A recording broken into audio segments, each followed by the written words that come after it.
Good morning, everyone. Good morning. Good morning. It is Wednesday. Wow, it's Wednesday. Okay, all right. Tuesday's gone. Went kind of quick. Okay, so this morning, I'm going to talk about two things, and it starts from yesterday. It comes from yesterday, and the original topic I said was going to be the reason why women get angry when they are called bitches and whores. And I was feeling a little, I don't know, too honest maybe, if there is such a thing. But then another thing came up, and it was about loyalty. And that really comes from the responses that I was getting from what I was posting yesterday, because I was posting a whole bunch of stuff. And I wasn't concerned at all about how people felt about it. I just knew that it was truth, and I was just putting it out there. So that's why I wanted to talk about these things. So I'll start with why women get angry when they are called bitches and whores and other things too. And it's important to understand, it's important for women to understand, even though they get angry when, anytime a man talks about a woman, women get angry because they're like, what the fuck do you know? You don't know anything. You're an asshole, blah, blah, blah, blah. And that's fine. I get it. I understand, because anyone who responds in that way is in a great deal of pain. And they don't recognize their pain because they don't recognize they're in denial of it. So, I'm sorry. They don't recognize where their anger is coming from. And a lot of times they don't even recognize their anger. Like, they're like, I'm not angry, you stupid asshole. And it happens all the time. Like, I've gotten used to it. Like, I don't even pay women any attention when they do that. I generally don't get a lot of that from men, but from women I get a lot of anger, because it's just accepted for women to be angry at men. That's just the thing. Like, you can train, like, a woman, or I should say a little girl, can have nothing against men or boys or whatever, the males, and they can be trained to hate them. They can be trained to dislike them. And this happens a lot, it's like, oh, well, men are this or men are that, and, little girls hear women talk about men in such a way, and they start to take on this, and so they start to take on this belief that men are this and men are that, and men are worthless and men are blah, blah, blah, whatever these women who are angry come up with, their children, their little girls or nieces or whatever, they pick that up. And so they start to develop this within their being, within their soul, and so no matter what a man does, it will always be for some kind of ulterior motive. It's like, oh, well, what are you doing this for me for? And sometimes men just want to do things for women because maybe that's the way they were raised, to do things for women. But a woman who has a lot of pain and lives in anger and holds these beliefs that men are X, Y, and Z, they will, it doesn't matter what the man does, because they will always see it as something negative, because that's the negativity that they hold within them. So anytime you hold negativity, even for men, anytime you hold negativity towards or for a certain person or a gender or whatever, it's negative, and therefore you can only see through that prism. So anyway, off of that, oh, there's a skunk outside. Anyway, so the reason why women get so offended or get so agitated, annoyed, pissed off, whatever, it's because of the definition of what they're being called. It doesn't necessarily mean that they are that thing, but they have an understanding as to what that thing is, what that word is, what the definition of that word is. So if someone is called a whore and they're offended by it, there's something within them that's being triggered.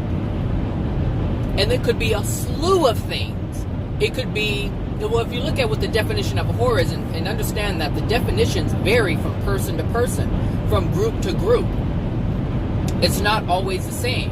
So if you look in the dictionary, it may say something like a whore is a person who sleeps around for money, or has sex in exchange for money. I think that may be the original definition of it. But because people's definitions vary, it could be, a whore could be someone who sleeps around, not having money involved at all.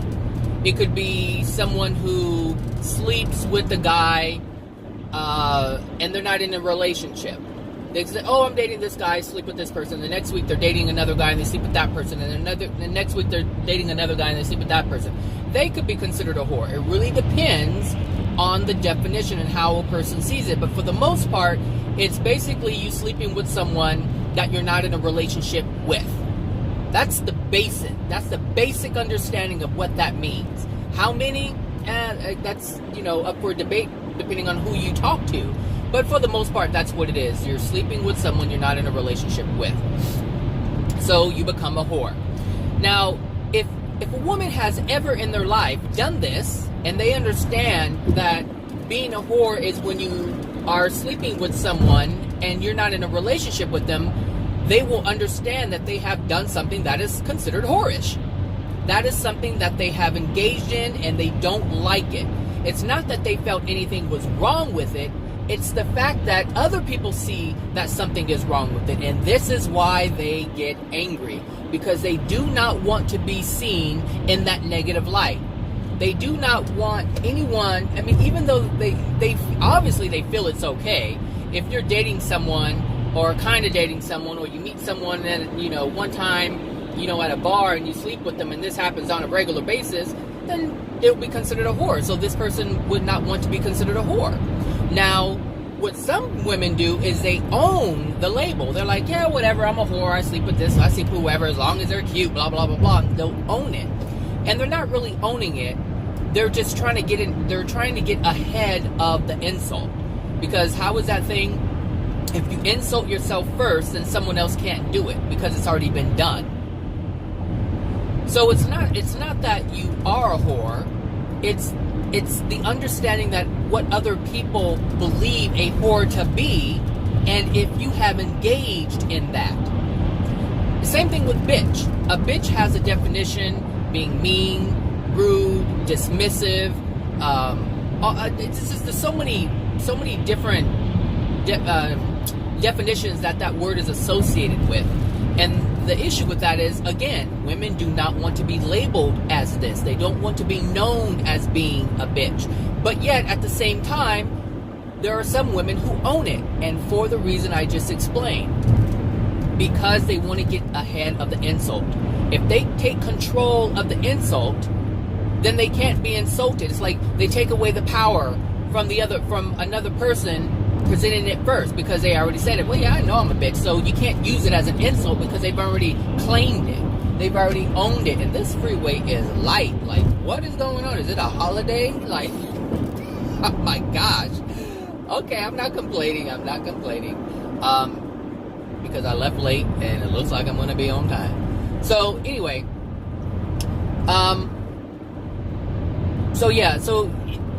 When you take ownership of it, it's kind of like the word nigger. Well, nigger isn't really used these days, but there's a twist to it. It's nigga. It's like, oh, my nigga, but it's not nigger anymore. But they've taken it, and in their mind, they've taken those who use it, because right now, not only blacks use it, but every color or ethnic background uses this word.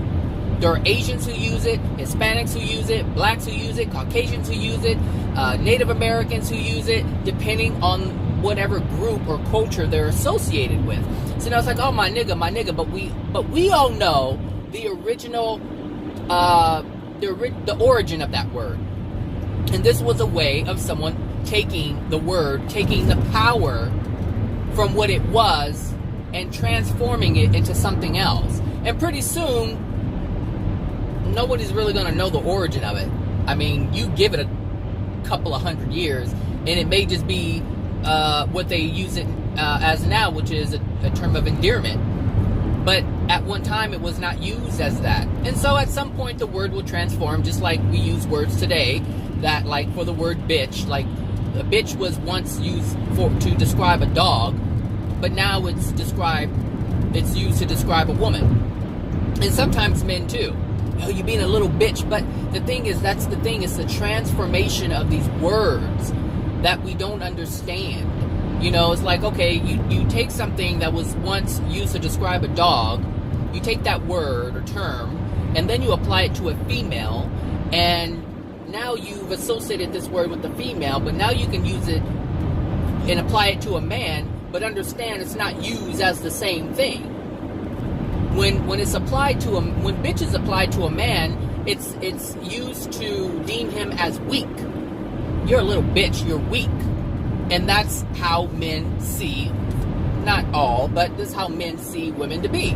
But if you really look at it, that's how women portray themselves to be. And it's funny because where was I? I was in Walgreens. I was picking up my spray hand sanitizer. And this lady, the checker, was dealing with this, someone doesn't want me to talk about this, but sorry ladies, it's the truth. Anyway, I was at Walgreens, and this lady was checking out these two guys, not checking out like, ooh, he's hot, but checking them out at the register. And something was wrong with them mentally.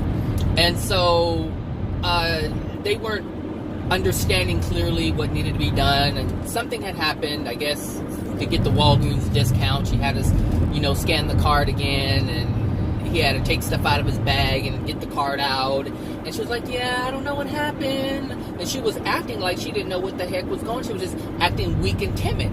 But she wasn't weak and timid. But this is what she was portraying. And this was interesting. I was like, why? Because I was looking at her personality. Like, I could see the gears turning in the background. She was acknowledging that these men were mentally challenged.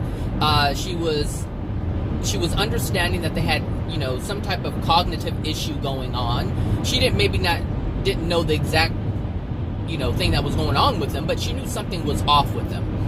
And as I was looking at her, but she was portraying one thing, but she was someone completely different in the background. And I knew it, and I was looking at her, and I was like, why are you acting so weak and timid like you don't know?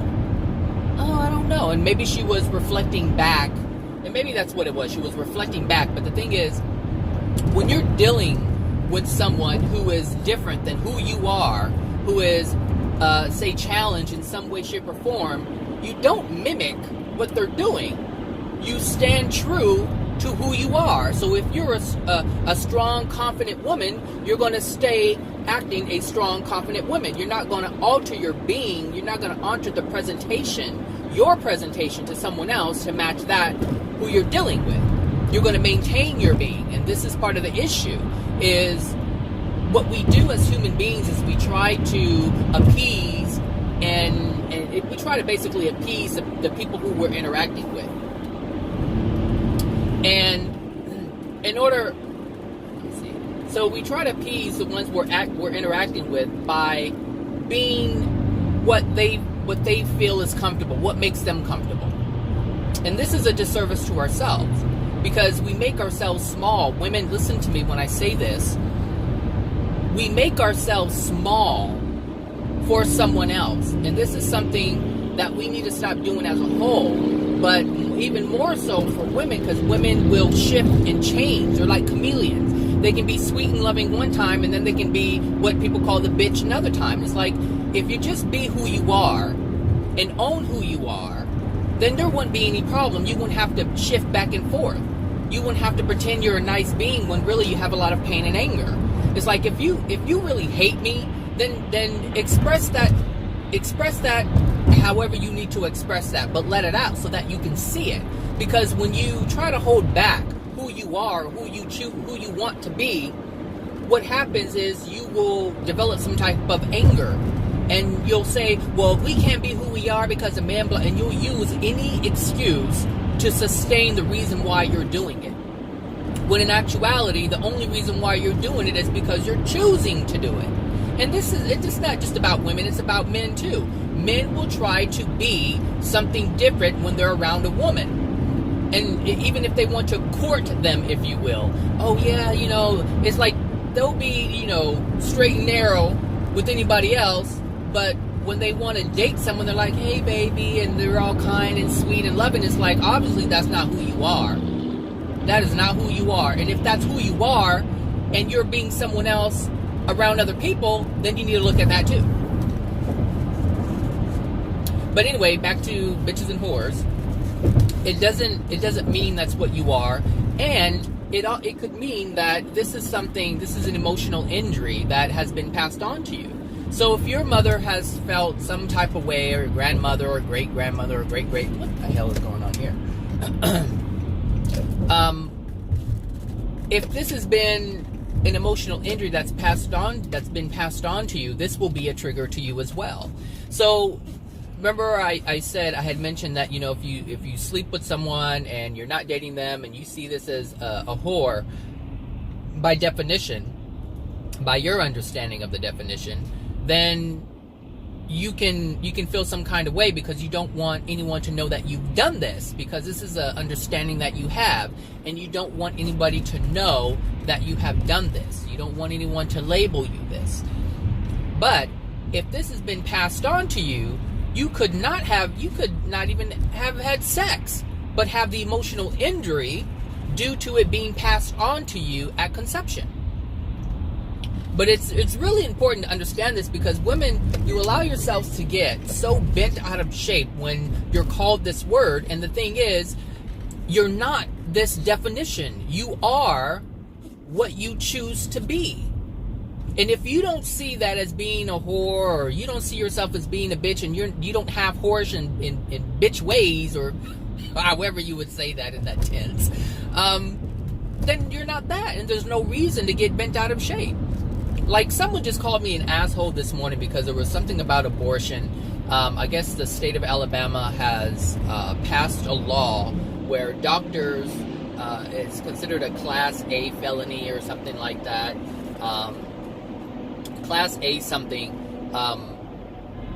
which I think is a felony if they perform an abortion, and a Class B or C if they attempt to perform an abortion and it not be due to medical necessity. So if the mother's not dying, or the baby needs to be saved, or if the mother needs to be saved. So if there's a life-threatening issue, then it's okay to perform the abortion. But if it's not a life-threatening issue, then they'll be held accountable for that by law. And so I reposted this, and I said, good, because it has nothing to do, well, my comment, the reason why I was sharing it, had nothing to do with women's right to choose.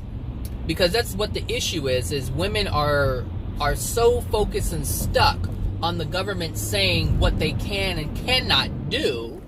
They're not looking at the consequences of their actions. They're not looking at the consequences of what they would be doing. So what are the consequences? Well, the consequences, are not man's consequences, but the consequences that happen to the soul of the child and the soul of the mother. Let's see, they don't understand this, and I understand it. So that's why I was like, that's good, because any murder is unloving. Any murder is unloving. And with unloving behaviors like that, what happens is you pay the price. At some point, at some time in your existence, you will pay the price for anything unloving that we do. And so when you kill anything, you have to pay the price for that. And there's nothing you can do about it. You have to pay the price. I'm so glad they changed the speed limit to 40 miles an hour. It used to be like 30. I'm like, who does 30 on this street? Everyone does 60, sometimes 80. So anyway, yeah, and that brings me to loyalty. So anyway, going back to what I was saying about the abortions, they see it as just a fetus, but they don't see the soul aspect of it. They don't know about the soul. They just see it as a fetus.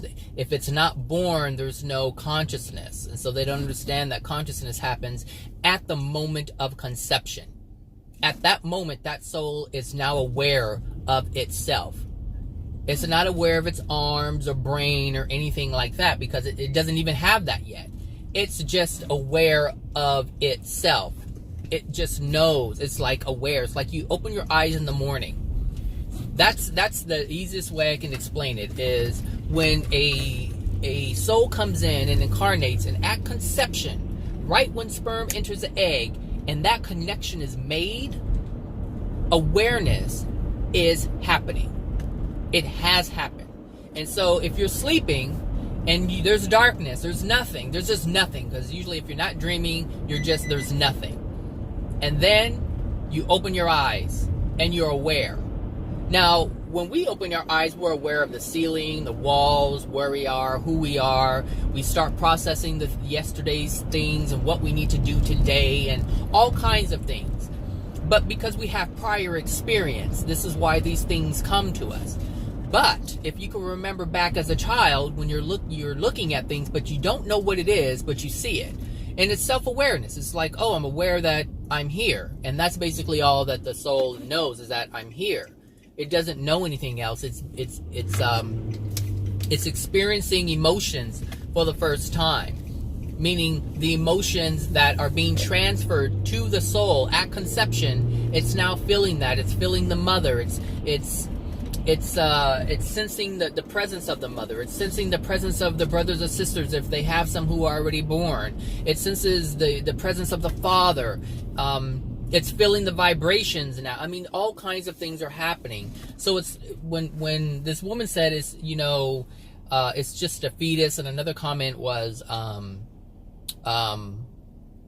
cake isn't an unbaked cake isn't a cake, or something like that. Or a cake not put in the oven isn't baked, or something. It was something like that. And I was like, I can see you're looking at the physical aspect of it, but you're not understanding that the cake is the cake already. It's just in a different form. Like, you cannot change that the mixture that is in the pan is in the pan. It is there. The ingredients that are all mixed up, the flour, the cocoa, the sugar, the margarine, or the butter, or whatever you use. I don't use butter, by the way. I mean margarine or butter. But anyway, you can't change the fact that it's there.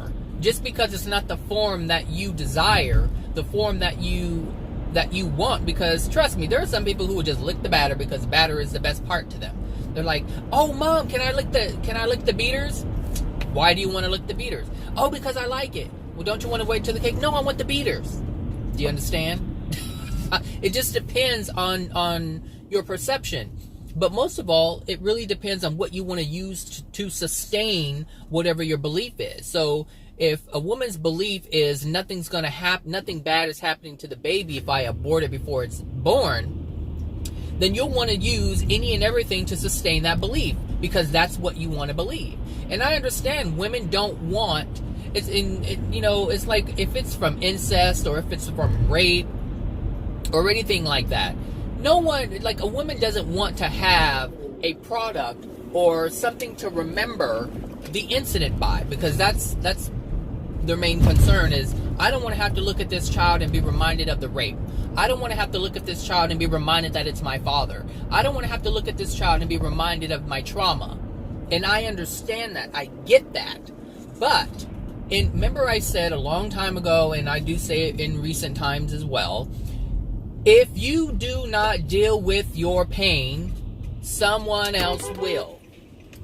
If you do not deal with your pain, someone else will. They have to. It is law.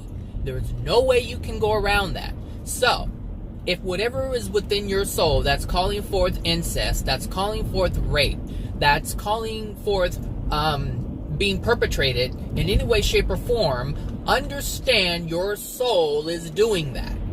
It has called that to you based on what's in it, based on what you've allowed to be in it, based on what has been transferred to you that you're not aware of or maybe aware of and just refusing to deal with it. Whatever the reason, it is because of your soul condition. Now, if you do not want to deal with the effects of your soul condition, which would be the incest or the rape, then that means you have to channel that it means that the pain from that has to be felt. And if you're not willing to deal with it, then that means your child has to deal with it. But the thing is, at the end of the day, not only will the child now have to experience the pain because of your unwillingness to deal with it, but now you also have to deal with it in the future at some point. Not just the pain of incest or rape. Not just that. But now you have to deal with the pain of aborting a child.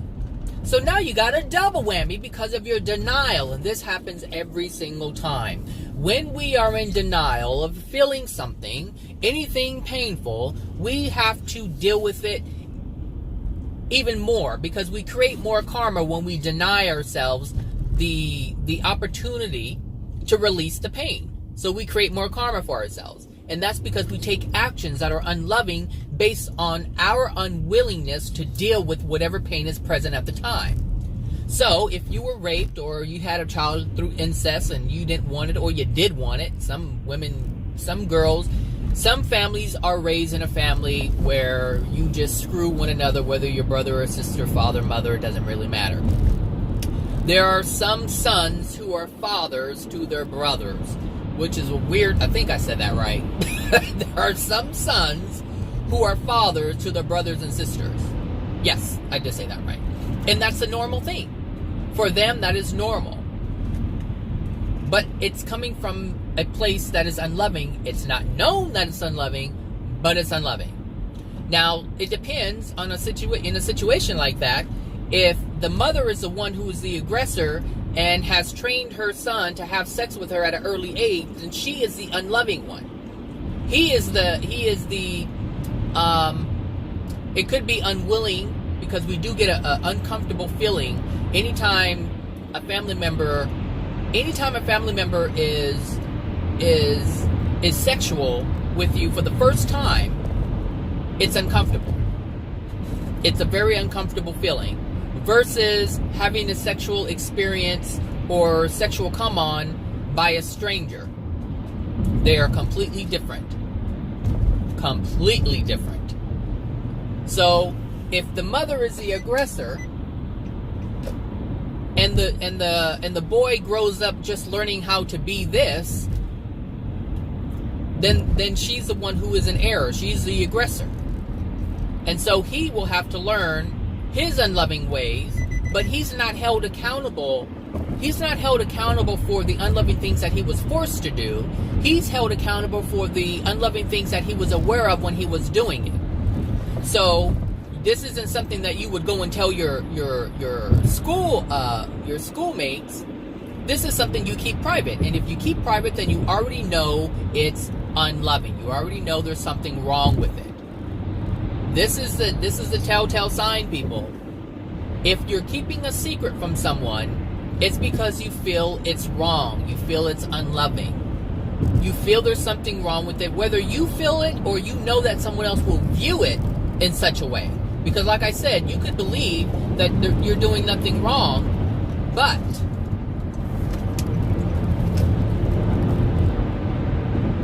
if society feels that you're doing something wrong, you'll want to conceal it, because you don't want to be labeled as bad. You don't want to be labeled as sick. You don't want to be labeled as disgusting. You just don't want the label.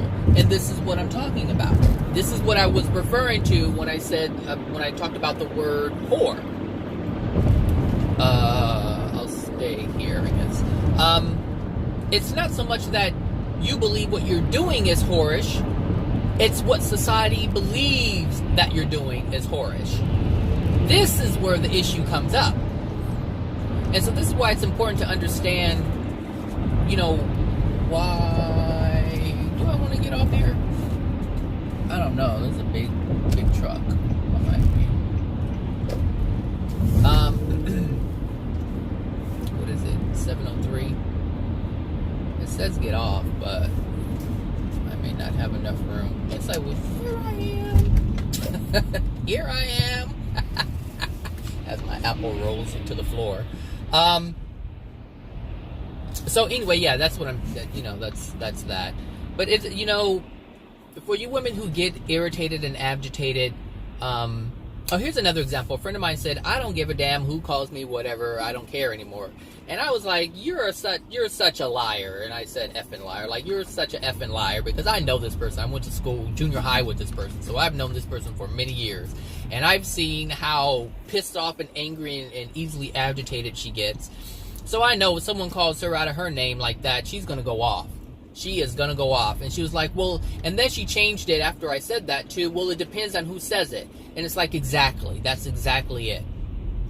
You don't see it as judgment from certain people, but you see it as judgment from others. And this is the issue. As long as you see it as meaning what you know it to mean from someone else, it's going to affect you. And that's because you understand the definition of whore or bitch. Poof, skunk. Hold on a second. Wow, that was strong.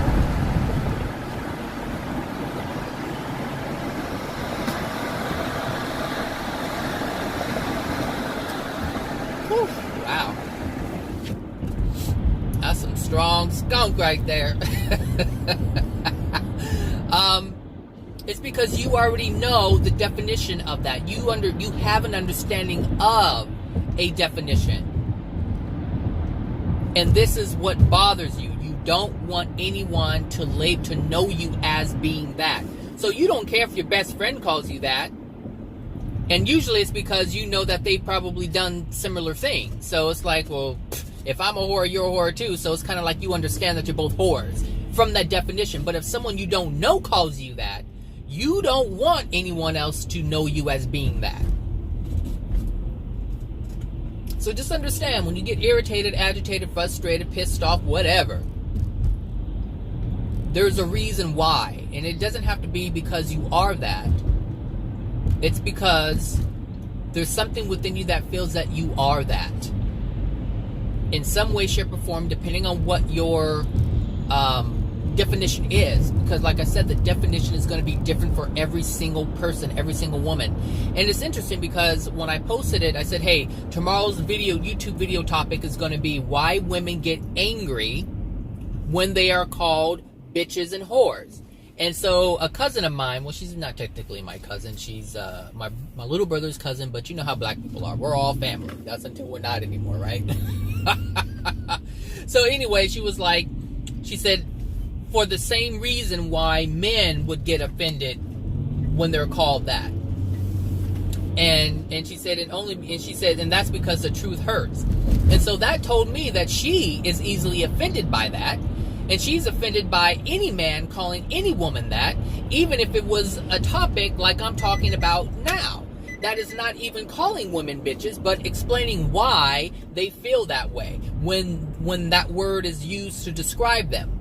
And so the truth actually is, it's not for the same reason. It's a completely different reason.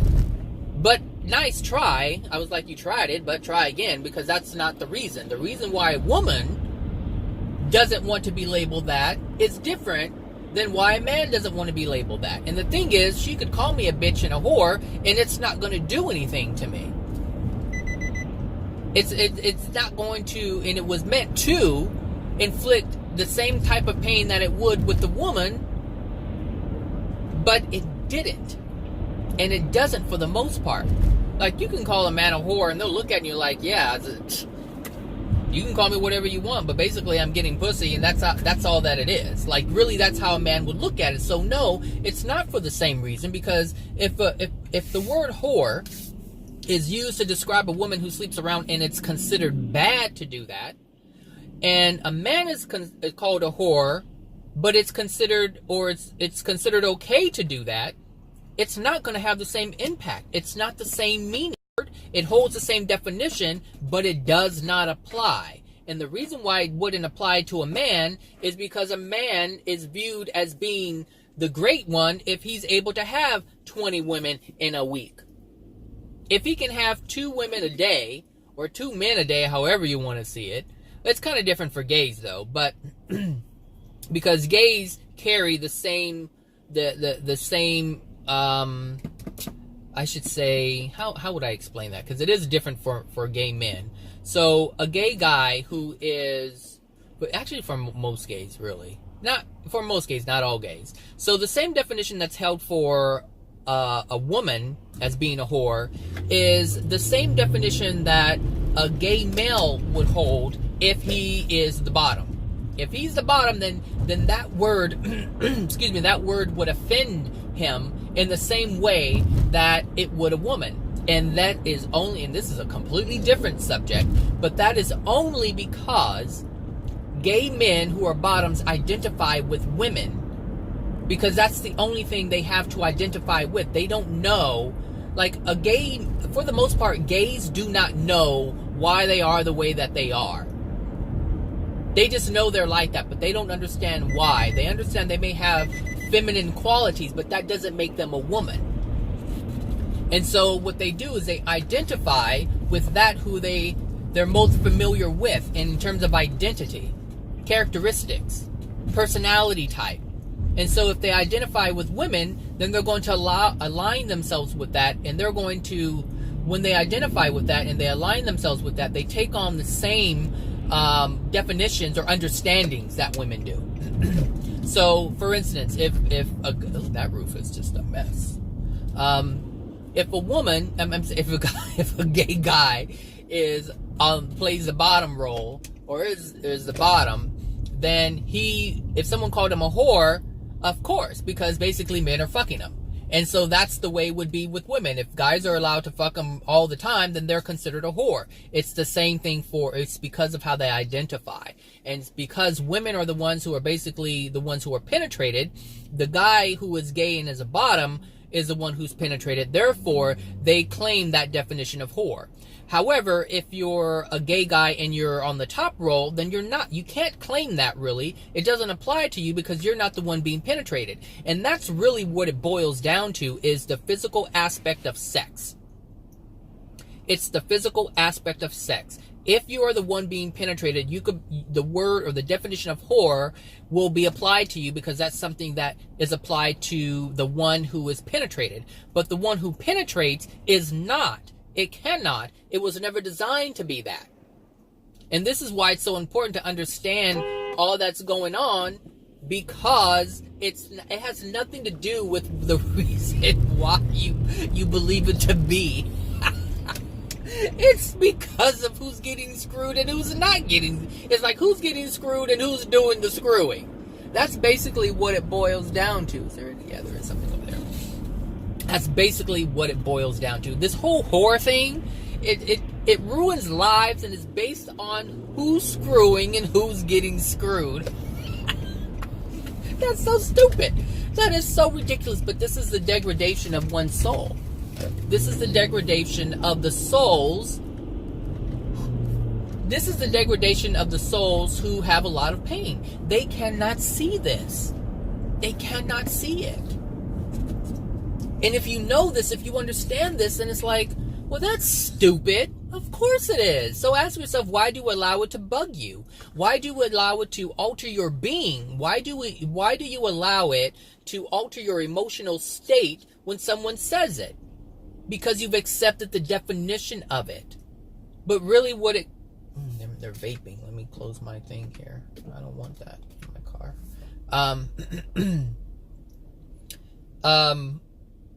If you understood the truth of things, you wouldn't be offended. You wouldn't be saddened. You wouldn't be angered. And the thing is, you already hold the untruth. Like, you're not a whore. But if you feel that way, it's because you've accepted the definition of it. And it's not a good thing to do. So let's just take the word whore. Let's take the actions that would deem the word whore to be applicable. Let's say you did sleep with someone, you were young, you started having sex and whatever, and you liked it, and you just kept doing it. But as you got older, you slowed down and you knew that what you were doing when you were younger wasn't the right thing to do. Well, it's not something you need to hold yourself in contempt for. Just understand that you did something that was unloving to yourself. You were giving away yourself so freely, so cheaply, like you didn't hold any value for yourself, because that's really what the truth is. It has nothing to do with being screwed and screwing, because the man who's doing the screwing is also selling himself short. He is also not concerned or aware of what he's giving away. Like he's giving away himself in a way that is darkening his soul. And at the same time, darkening the soul of the one that he's taken advantage of just to get the sex that he desires. And the same thing with the woman, because there's women out there who just want sex and they don't care who they get it from. As long as you got a hard dick, they're okay with it. And that's the truth of it. But just look at the truth of it. Allow it to be what it is. Correct it if it's not in alignment with who you want to be today. And let all the bullshit go. It doesn't matter. It does not matter what you did in the past. You will have to forgive yourself for treating yourself in such an unloving way. But that doesn't mean you have to hold yourself in contempt. It doesn't mean you have to condemn yourself for the things you did when you were not aware or sure of what you were doing.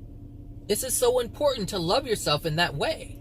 Do not ever condemn yourself, and if you do, try to stop it. Because you'll never be able to, you will never, ever, ever, ever, ever, ever, ever forgive yourself if you continue holding yourself in contempt for the things you have done. So if you are unloving to your children, you will not be able to forgive yourself if you are always holding yourself in contempt for being unloving to your children. You have to stop it at some point before the forgiveness can take place. This is fact, people. This is fact. What I'm saying, you cannot change the fact of it. You can't change the truth of it. All you can do is get in alignment with it. That's all you can do. And I know people hate this. They hate when people speak the truth, have the truth, hold the truth, live the truth, because you can't change it. And when they know they hold the truth, they know nobody can change it. It is what it is. This is not my opinion. It's just me knowing what the truth of it is. It's me knowing what is going on up here. It's me knowing, it's the truth existing and me knowing what the truth is, and then me speaking about the truth. It's not my opinion. I just figured out what the truth is. It was always there. It's there for you. And if you don't understand it now, you will understand it later, which is what I said about the abortion thing. I'm like, look, you cannot want it to be true, and that's fine. You cannot want what I say to be true. That's okay. But at some point, you will realize it. And when you do, you're going to wish you had it when it was presented to you. You're going to wish. And you're going to say, all that time, I could have dealt with this bullshit, but now I was so against it. Now, all those years, I felt guilty for aborting my child when I could have just understood why I did it. I did it without really knowing what I was doing. I didn't know the full consequences of it. So I need to forgive myself for that. Like, that's something that needs to happen, but it can't happen because people want to hold themselves in contempt. They will not allow themselves. Like, you can say, hey, I had an abortion because of X, Y, and Z, because, I was too young, or I was raped, or it was incest, or for whatever reason. And you can tell yourself, I did it for those reasons, but that doesn't change the fact that you didn't know what you were doing. Any woman who aborts their child doesn't know what they're doing, even though they know what they're doing. So you can know that it's unloving to do that. You can know all about the soul and still do it, but you still don't understand it. You may know it, but you don't understand it. It's not something you understand on a soul level. You simply understand the logic of it from a mental level. And this is a difference, because the mind will allow you to do all kinds of things. But if it's not within your soul as truth, then it will your mind can control and say all kinds of things. And so from God's perspective, you may know it in your mind, but if you don't know it in your soul, you don't know shit. And that's from God's perspective. And of course, God doesn't use shit. But what I'm saying is, you're not held accountable Meaning there's no reason to ever condemn yourself because the Creator knows you are not fully aware. If it's not agreed upon within the soul, then it's not agreed upon. Your mind is fickle. It shifts and changes. It does all kinds of things. One day it feels it wants to do this. The next day it wants to do that. One day, here it goes. One day you want to go bungee jumping. The next day you're afraid. The next day you want to go bungee jumping. The next day you're afraid. And the reason why that is because the mind wants to do it. The mind sees it. The mind sees everybody else doing it. The mind sees the smiles. The mind sees the freedom. But in the soul, if there is fear, there is fear. That is the understanding of the soul, is fear. Which means the mind may want to do something, but it cannot do it. And if the mind wants to suppress the soul, it can do that. And this is what I'm saying. So you can know something and still your mind will do something completely different. And this is why the Creator is so forgiving, because the Creator knows if it's not on a soul level, you don't understand. If you do not have the loving truth within your soul, but you have the loving truth within your mind, you're going to operate from your soul. So if it's fear of this or fear of that, or lack of worth, that's your soul. And you're going to go along with it, and you're going to use the mind to justify the soul. The fear within the soul, the pain within the soul. Hold on a second. Okay, I'm back. So, something that came across my mind is... oh gosh, now it just left. Oh, I was thinking about how women... In that abortion post,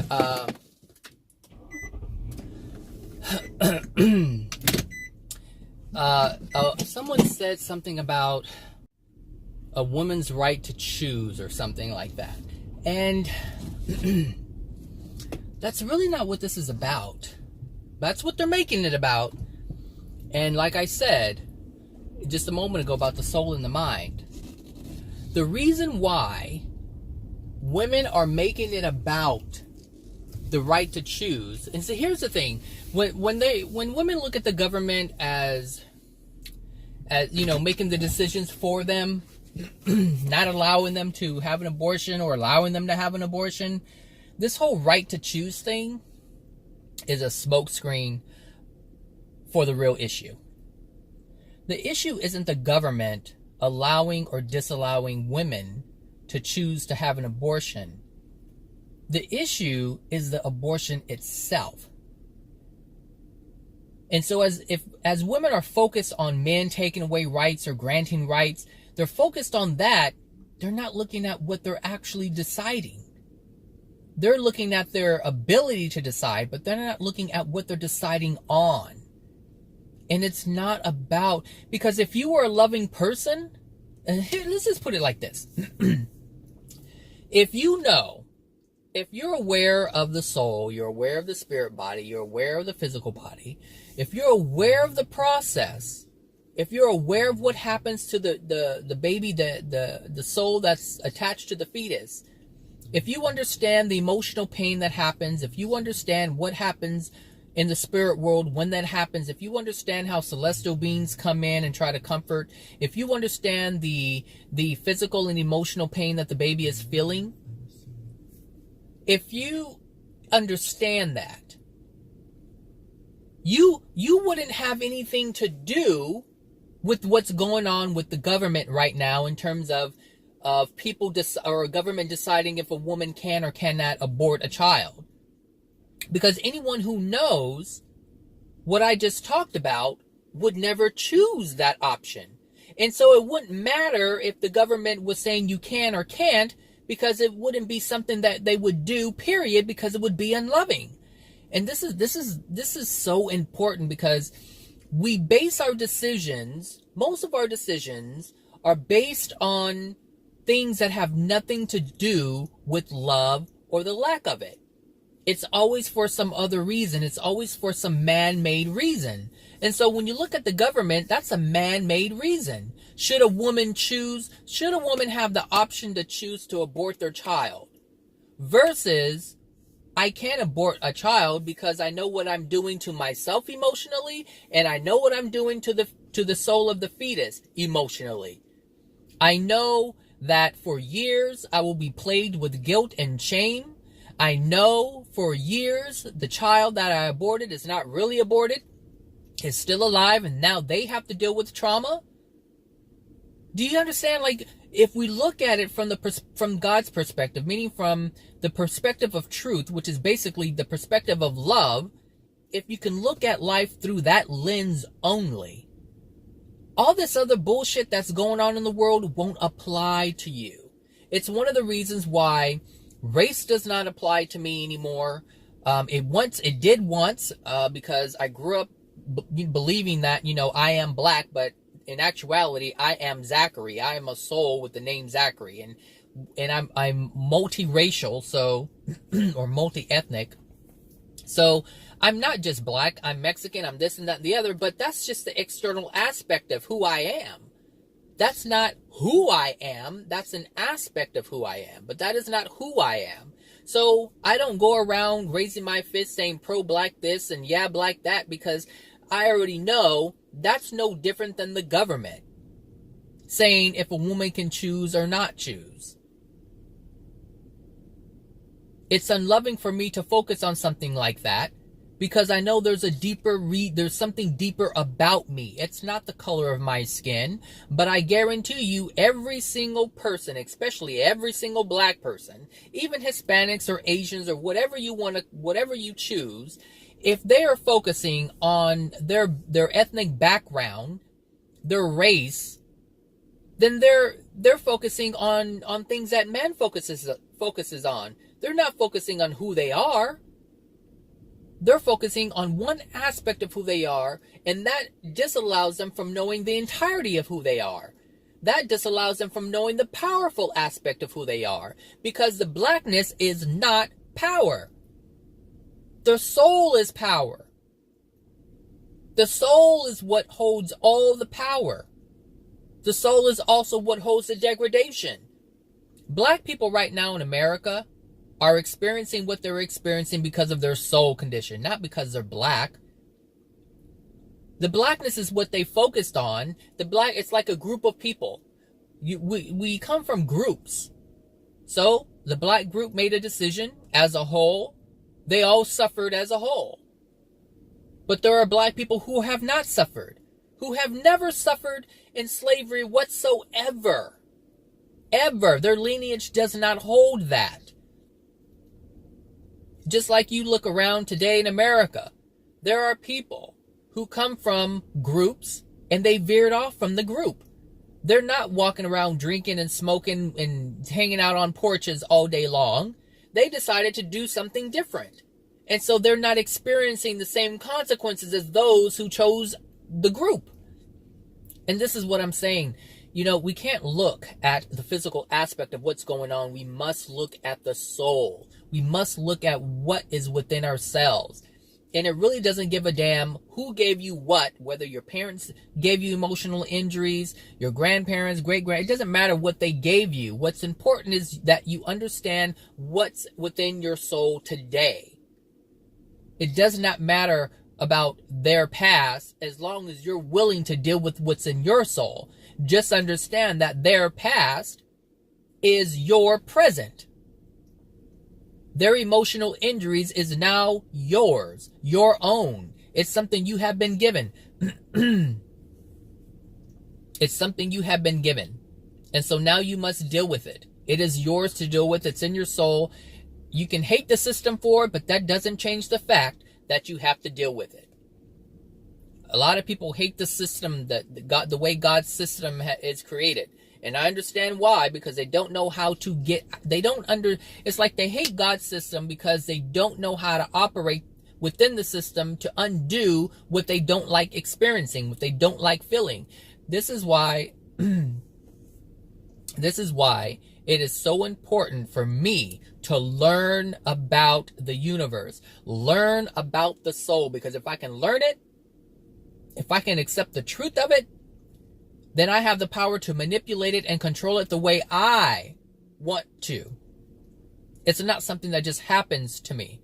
For most people, life is just happening to them. The system is just affecting them, not understanding that they are affecting the system that affects them. Your soul is what commands the universe to deliver your experience. You are telling the universe, this is what I want to experience, unknowingly. But the point, the point or the goal is to understand how the system works. So you can give the system something completely different so that it can deliver to you something completely different. So it doesn't matter if you're being called whores. Just understand that the reason why you're being called whores and bitches, assholes and pricks, dicks, or whatever you want, whatever you're being called, the reason why is because you have that within you. There's some type of understanding or definition that you hold, and you believe yourself to be that. Or you have been that towards others, which means you hold it within yourself to be that. Don't get mad because someone's calling you that. Ask yourself, what's within me that's calling this to me? Because if someone's calling you something, it's because it dwells within you in some way, shape, or form. There are people who are not disrespected at all because it's not within them. It's not within them. But there are people who are disrespected all the time because it is in them. So when someone is angry at me, I understand. I understand. Even though I speak the truth, there's still, even though I speak the truth and people get angry at me, it's because I hold it within myself in some way, shape, or form for them to treat me in that manner. And they're trying to show me what dwells within me. Because if it didn't, some people would just ignore me, walk away, run away, whatever. But when they react to me, when they respond to me in a way, it's for me to see. Everything we experience is for our own gain, our own benefit. This is a universe of love. Therefore, everything that happens to you is done in love, is allowed to happen to you in love. But in order to get that message, you have to have love within yourself. If you don't, you'll only see it through the unloving way, through the negative way. So if someone calls you an asshole or a bitch, understand take it from love. Take it in love. Say, okay, I know this is happening because there's something within me. But I guarantee you, the only way you're going to see it that way is if you have a pure desire to change who you are. If you have a pure desire to change yourself, to better yourself, that's the only way you're going to be able to see it. Otherwise, you're going to be calling them a bitch right on back. And that is the truth of it. All right, everybody. I hope you guys have a wonderful Wednesday because I'm going to have a wonderful Wednesday. And that's it. All right. Talk to you later. Bye now.